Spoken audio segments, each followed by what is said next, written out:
Welcome to the deep dive. We pulled together a stack of sources today that really paints a complex and frankly pretty concerning picture of Europe's security situation right now. It really is. We're not just looking at one conflict zone. No, not at all. It's more like a multi-front pressure system that covers everything from kinetic warfare and strategic sabotage to, military bureaucracy and even the political fallout hundreds of miles away. That's absolutely right. And our mission today really is to try and synthesize all of this. It's a wide array of information. We have to move from, the heartbreaking human tragedy of a direct attack to high-stakes espionage, and then look at how these nations are trying to re-engineer their entire defense structure. It sounds like they're fighting red tape as much as they're fighting any external threat. In many ways, they are. The central theme here is Europe's urgent, sort of all-hands-on-deck response to these escalating security pressures.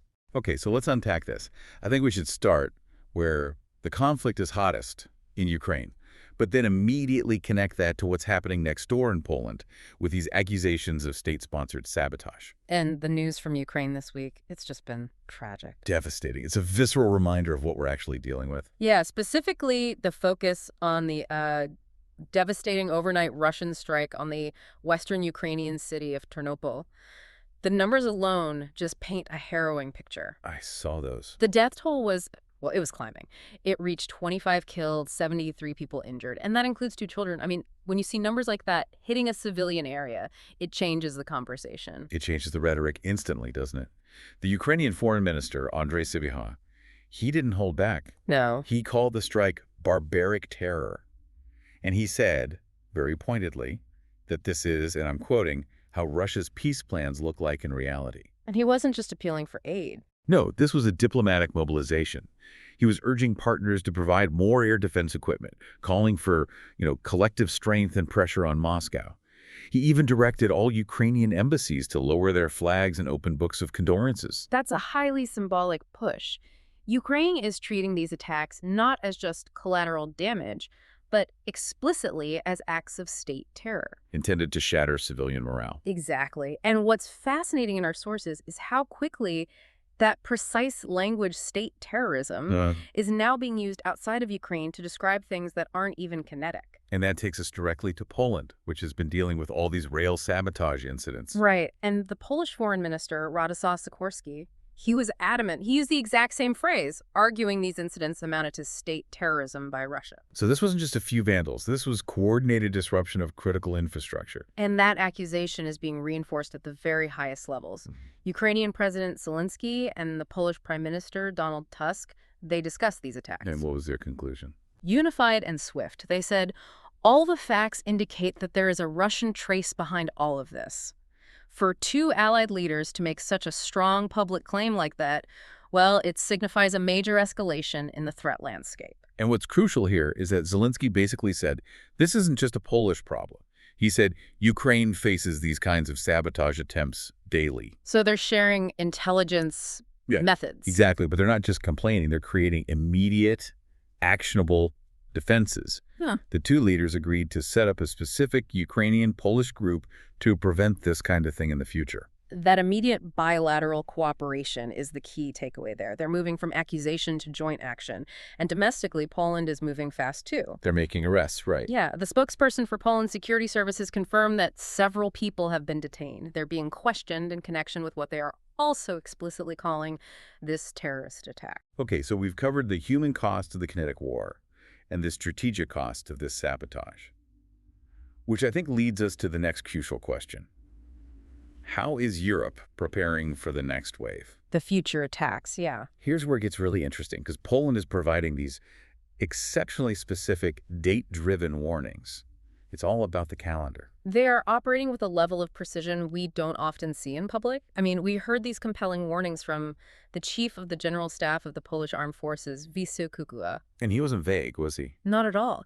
He identified specific calendar windows that he believes adversaries would see as the, and I'm quoting him, most opportune time to strike at our security. And what were those specific windows? Why the emphasis on timing? He pointed to 2 main periods. First, the longest night and shortest day of the year, December 21st. Okay, for the cover of darkness. Exactly. Kukuła specifically said that night provides natural cover for various activities of sabotage groups.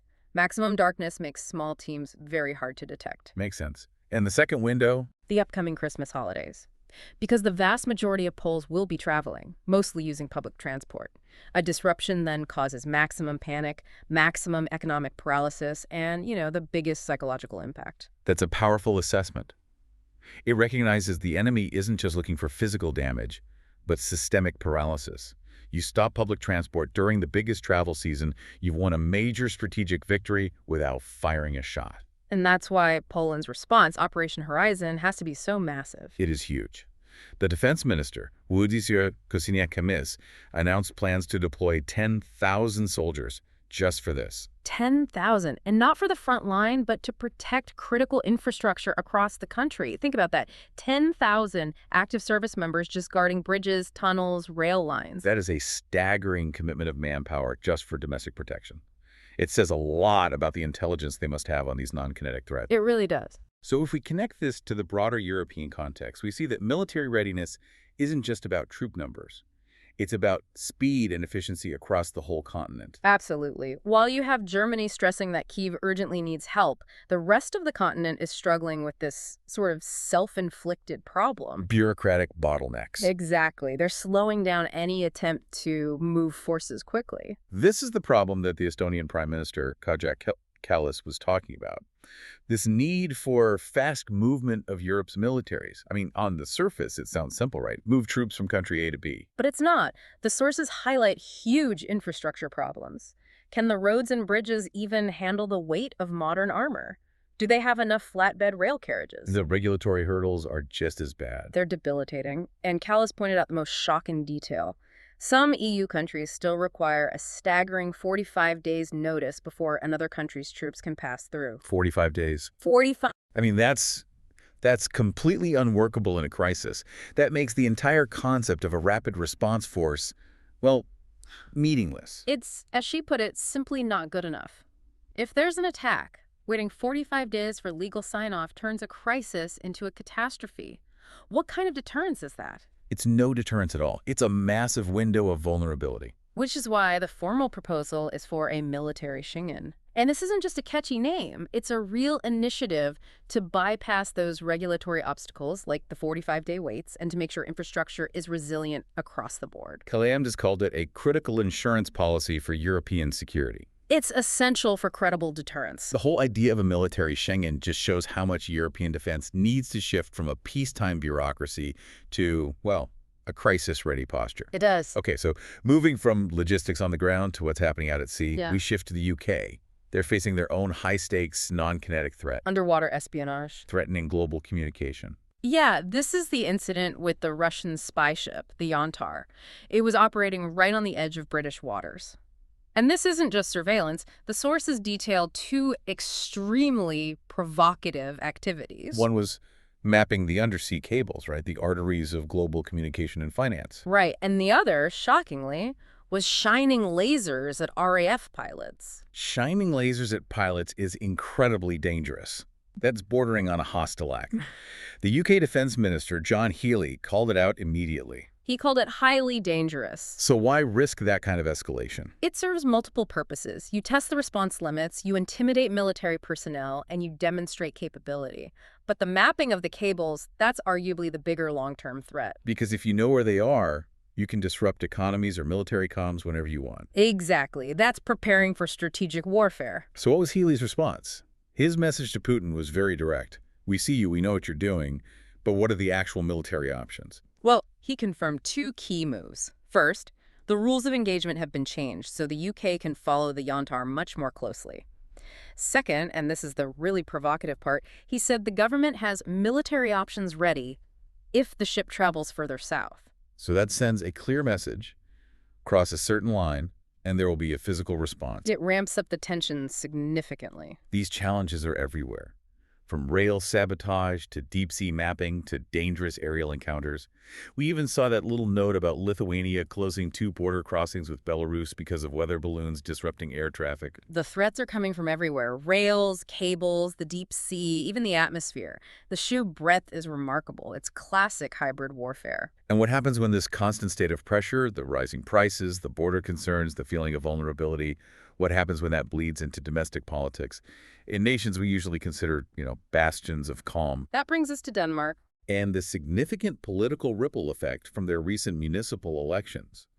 The Prime Minister's center-left Social Democrats saw a substantial drop in support. A big drop, from 28.4% down to 23.2%. For a ruling party, that's a painful rebuke. And it wasn't just a general decline. They lost in municipalities that were typically rock solid for them, like Frederikshavn and Køge. Plus, the PM's hand-picked candidate for Lord Mayor in Copenhagen lost. Which suggests a really widespread erosion of confidence. And that shift allowed the Green Left to actually win the Copenhagen Lord Mayor position, which is a historic moment for them. We also saw the far-right Danish People's Party, which had been struggling, see a bit of a rise in support. They did. But the analysis from the Prime Minister, Mette Frederiksen herself, is what really connects this back to our deep dive on security. What did she say? When she was trying to explain her party's decline, she explicitly linked it to ongoing crises. She cited rising food prices, a direct consequence of conflict and supply chain instability. And she also pointed to crime, didn't she? She did. She mentioned crime committed by people coming from outside, which reinforces her party's already hardline stance on immigration and border control. And that's the ultimate synthesis, isn't it? External security pressures, like a conflict causing inflation or instability raising border concerns, they feed directly back into domestic politics and election results, even in a stable, affluent country like Denmark. It's the definition of hybrid warfare successfully penetrating the political domain. I mean, citizens who are feeling the pinch of higher living costs or feeling insecure about borders are more likely to vote for a change. The stress from the conflict in Ukraine isn't staying localized. It's creating vulnerabilities that political actors can capitalize on. So if we connect this to the bigger picture, what we've seen across all our sources today is that European security is under pressure on so many fronts at once. We went from the tragic kinetic strikes in Ternopil to high-level sabotage in Poland. Then we discussed the bureaucratic roadblocks holding up military movement. And the high-stakes underwater espionage near the UK. And then we finish with the political fallout in Denmark, where all that stress is showing up at the ballot box. It's clear that threats are no longer just localized or restricted to military targets. They affect logistics, infrastructure, and voter confidence across the entire continent. This constant layered stress, it just creates systemic vulnerability. So what does this all mean for the security landscape moving forward? It means the concept of war is now truly hybrid. It's not just about missiles over Ternopil. It's about a delayed rail deployment because of paperwork, a ship mapping cables miles offshore, and the political exploitation of inflation and immigration fears in a quiet Nordic country. The battlefield includes the bureaucracy, the undersea domain, and the ballot box, all at the same time. That's a sobering thought. And it's why these sources, linking kinetic attacks and domestic politics side by side, are so vital. For you, the listener, the final provocative thought is this. Consider how the stress of ongoing conflict and security crises, like rising costs and border integrity concerns, do more than just inconvenience us.